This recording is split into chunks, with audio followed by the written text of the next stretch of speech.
what it tells you is that the industry is actually becoming more ordinary and conventional, and they're understanding that, just like a lot of other fields of endeavor, that what they are and how well they do is not necessarily the criteria that decides who gets hired.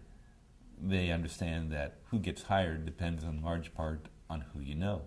So just like almost anybody seeking a job, it's like sending in a resume, applying for a position. If you're straight out of high school or college, you send your resume in and you think, gee, I'm great, like I've done all this stuff, I have all these extracurricular activities, I had a 4.0 grade point average, how can they not hire me?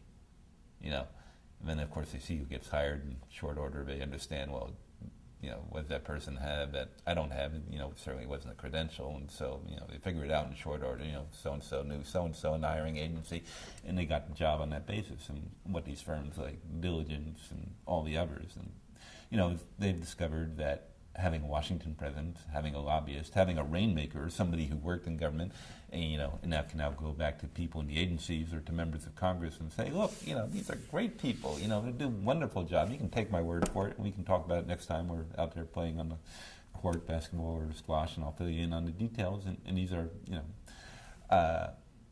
helping at least some of these firms getting contracts. Now, I'm not going to say that all the firms getting the Rock contract do it because they've hired a Washington lobbyist. Some of them have clearly gotten contracts and don't, at least not yet, have a Washington lobbyist. But clearly some of them are.